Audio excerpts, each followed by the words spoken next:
అవమానాలే ఆభరణాలు, అనుమానాలే అనుకూలాలు,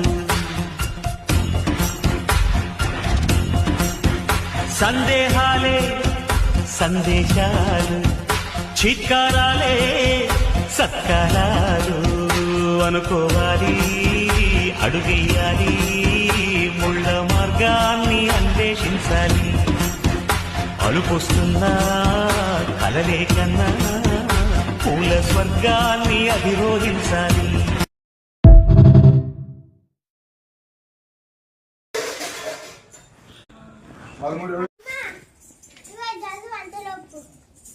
అక్కడ పడుకున్నా ఎందుకు కొరుకున్నావు? ఆ తాళాలు అడబెట్టుకో, నువ్వు ఇంట్లో పెట్టుకో. క్యాలెండర్లో చదువుకుంటే ఇట్లా పట్టుకో, రాస్తాను రాసుకుంటాను కానీ